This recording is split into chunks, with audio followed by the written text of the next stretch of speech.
ರಾಜ್ಯದಲ್ಲೂ ಕೂಡ ಈಗ ಸಿಬಿಐ ಪರ್ಮಿಷನ್ ಜಟಾಪಟಿ. ಕೇಂದ್ರದ ಬಿಜೆಪಿಗೆ ರಾಜ್ಯ ಕಾಂಗ್ರೆಸ್ ಸರ್ಕಾರ ಈಗ ಸೆಡ್ಡು ಹೊಡೆದಂತೆ ಕಾಣ್ತಾ ಇದೆ. ನಿನ್ನೆ ಕ್ಯಾಬಿನೆಟ್ನಲ್ಲಿ ತಗೊಂಡಂತಹ ಒಂದು ನಿರ್ಧಾರ ಅಂದರೆ ಡೈರೆಕ್ಟ್ ಆಗಿ ಸಿಬಿಐನವರು ಯಾವುದೇ ತನಿಖೆಯನ್ನು ಮಾಡುವಂತಿಲ್ಲ, ರಾಜ್ಯ ಸರ್ಕಾರದ ಅನುಮತಿ ಕಡ್ಡಾಯ ಅಂತ ಮಾಡಿದ್ದಾರೆ. 2005ರಲ್ಲಿ ಒಂದು ಅಧಿಸೂಚನೆ ಹೊರಡಿಸಿದ್ರು, ವಾಪಸ್ ಪಡ್ಕೊಂಡಿದ್ದಾರೆ.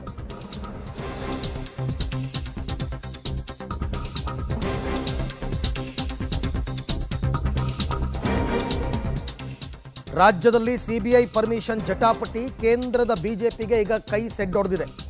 ಕೇಂದ್ರದ ಬಿಜೆಪಿಗೆ ಸಿಬಿಐ ಅಸ್ತ್ರದ ಮೂಲಕವೇ ಸಿದ್ದರಾಮಯ್ಯ ಸರ್ಕಾರ ಚೆಕ್ಮೇಟ್ ಇಟ್ಟಿದೆ. ಮೂಡ ಹಾಗೂ ಅರ್ಕಾವತಿ ರೀಡು ಪ್ರಕರಣದಿಂದ ಪಾರಾಗೋದಕ್ಕೆ ಸಿಎಂ ಪ್ಲಾನ್. ಅಂದರೆ ಸಿಬಿಐ ಅವರು ಬಂದ್ಬಿಟ್ರೆ ಇನ್ನೆಲ್ಲಿ ಸರ್ಕಾರದವ್ರು ಸಿಕ್ಕಾಕೋತಾರೋ ಅಂತ ಈ ಥರ ಮಾಡಿರೋದಷ್ಟೇ. ನಿನ್ನೆಯ ಕ್ಯಾಬಿನೆಟ್ ಸಭೆಯಲ್ಲಿ ಸಿಬಿಐಗೆ ಕೊಟ್ಟಿದ್ದ ಮುಕ್ತ ಸಮ್ಮತ ವಾಪಸ್ ಪಡ್ಕೊಂಡಿದ್ದಾರೆ. ಭ್ರಷ್ಟಾಚಾರ ತಡೆ ಕಾಯ್ದೆಯಡಿ ಮುಕ್ತವಾಗಿ ಸಿಬಿಐ ತನಿಖೆಯನ್ನು ನಡೆಸಬಹುದಾಗಿತ್ತು ಇಷ್ಟು ದಿನ ನಮ್ಮ ರಾಜ್ಯದಲ್ಲಿ.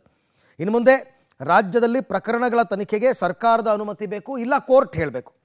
ಸಿಬಿಐಗೆ ದೂರು ಕೊಟ್ಟರು ನೇರವಾಗಿ ತನಿಖೆ ನಡೆಸೋದಕ್ಕೆ ಸಿಬಿಐಯಿಂದ ಅಧಿಕಾರ ಇಲ್ಲ. ಯಾವುದೇ ಪ್ರಕರಣ ಆಗಲಿ ನಮ್ಮ ರಾಜ್ಯದಲ್ಲಿ ಇನ್ನು ಮುಂದೆ ಸಿಬಿಐ ತನಿಖೆ ಆಗಬೇಕು ಅಂದರೆ ರಾಜ್ಯ ಸರ್ಕಾರ ಸಿಬಿಐಗೆ ಕೊಡಬೇಕು, ಇಲ್ಲ ಅಂದರೆ ಕೋರ್ಟ್ ಕೊಡಬೇಕು. ಈಗ ಮೂಡಾ ಪ್ರಕರಣದಲ್ಲಿ ಸಿಬಿಐನವರು ಬಂದ್ಬಿಟ್ರೆ ದೂರುದಾರರು ಈಗಾಗಲೇ ಕೋರ್ಟ್ ಮೊರೆ ಹೋಗ್ತೀವಿ ಅಂತ ಹೇಳಿದ್ದಾರೆ, ನಮಗೆ ಸಿಬಿಐ ತನಿಖೆನೇ ಆಗಬೇಕು ಅಂತ. ಆದರೆ ಸಿಬಿಐ ತನಿಖೆಗೆ ಈಗ ಬೇರೆ ಬೇರೆ ರಾಜ್ಯದಲ್ಲಿ, ಪಶ್ಚಿಮ ಬಂಗಾಳದಲ್ಲಿ ಮಾಡಿದ್ದಾರೆ, ದೆಹಲಿನಲ್ಲಿ ಮಾಡಿದ್ದಾರೆ, 10ನೇ ರಾಜ್ಯ ಅಂತೆ ಈ ರೀತಿ ತೀರ್ಮಾನ ತಗೊಂಡಿರೋದು. ಒಟ್ಟಿನಲ್ಲಿ ಈಗ ಕೇಂದ್ರದ ಬಿಜೆಪಿ ಸಿಬಿಐನ ದುರ್ಬಳಕೆ ಮಾಡ್ಕೋತಿದೆ ಅಂತ ಏನು ಆರೋಪ ಮಾಡ್ತಾ ಇದ್ರು, ಅದಕ್ಕೆ ಚೆಕ್ಮೇಟ್ ಇಟ್ಟಿದ್ದಾರೆ ರಾಜ್ಯ ಸರ್ಕಾರ. ಸಿಬಿಐದವರು ಅವರ ಇನ್ಸ್ಟ್ರೂಮೆಂಟಾಲಿಟಿನ ಏನು ಬಳಕೆ ಮಾಡ್ತಾರೆ, ಆ ಬಳಕೆ ಸಂದರ್ಭದಲ್ಲಿ ಜುಡಿಷಿಯಸ್ ಆಗಿ ಬಳಕೆ ಮಾಡ್ತಾ ಇಲ್ಲ ಅನ್ನುವಂಥದ್ದು ಸ್ಪಷ್ಟ ಆಗಿದೆ. ಆದ್ದರಿಂದ ನಾವು ಕೇಸ್ ಬೈ ಕೇಸ್ ಪರಿಶೀಲನೆ ಮಾಡಿ ಅವುಗಳನ್ನ ಕೊಡಬಹುದು, ಸಾರಾಸಗಟವಾಗಿ ಕೊಡಬಹುದು ಅನ್ನುವಂಥದ್ದೇನಿತ್ತು ಅದನ್ನ ಹಿಂಪಡೆದಿದ್ದೇವೆ. ಅವತ್ತಿಗೆ ಇದು ಸಿಬಿಐದವರಿಗೆ ಮುಕ್ತ ಅವಕಾಶ ಇತ್ತು, ಆದ್ರೆ ನಾವು ಇವತ್ತು ಅದನ್ನ ವಾಪಸ್ ಪಡೆದುಕೊಂಡಿದ್ದೇವೆ. ಇಂಡಿಪೆಂಡೆಂಟ್ ಬಾಡಿ ಬೇಕು ಅಂತ ಕೇಳಿದ್ದಾರೆ. ಗವರ್ನರು 17A ತನಿಖೆ ಆಗಲಿ ಅಂತ ಹೇಳಿದ್ದಾರೆ. 218 ಡಿಲೀಟ್ ಮಾಡಿದ್ದಾರೆ. ಸಿಎಂ ಸ್ವಾಗತ ಮಾಡಿದಾರಲ್ಲ, ತನಿಖೆ ಮಾಡಲಿ ಅಂತ ಹೇಳಿದಾರಲ್ಲ. ಅವ್ರು ಲೋಕಾಯುಕ್ತನೇ ಆಗಬೇಕು ಅಂದಿದ್ದಾರೆ, ಲೋಕಾಯುಕ್ತ ತನಿಖೆ ಕೊಟ್ಟಿದ್ದಾರೆ. ನಾವು ಆ ಥರದ್ದೇನು ಪೂರ್ವಗ್ರಹ ಪೀಡಿತರಲ್ಲ. ಕೇಂದ್ರ ಸರ್ಕಾರ ಇತ್ತೀಚಿನ ದಿನಗಳಲ್ಲಿ ಎಲ್ಲರ ಮೇಲೆ ಬೀಳ್ತಾ ಇದ್ದಾರೆ. ಇಡಿ, ಸಿಬಿಐ, IT ಹಾಕೊಂಡು ಪ್ರತಿಯೊಬ್ಬರ ಮೇಲೆ ಬೀಳ್ತಾ ಇದೆ.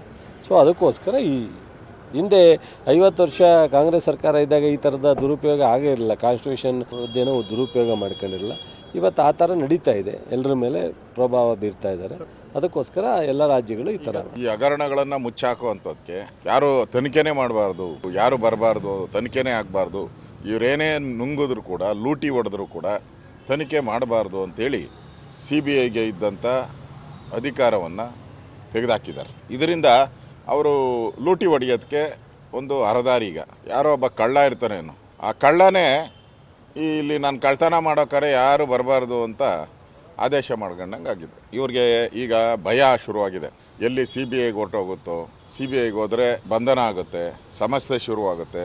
ಅದರಿಂದ ಇದನ್ನು ತಡೆಯೋವಂಥದ್ದಕ್ಕೆ ಇವತ್ತು ಅವ್ರ ಕೈಲಿರೋವಂಥ ಪೊಲೀಸು, ಅವ್ರ ಕೈ ಕೆಳಗಡೆ ಕೆಲಸ ಮಾಡೋವಂಥ ಪೊಲೀಸರಿಗೆ ತನಿಖೆ ಕೊಟ್ಟು ಅದನ್ನು ಬಿ ರಿಪೋರ್ಟ್ ಹಾಕ್ಸ್ಕೊಳಕ್ಕೆ ಏನೇನು ಬೇಕು ಅಷ್ಟು ಕೂಡ ಮಾಡುವಂಥ ಒಂದು ಪ್ರಯತ್ನ.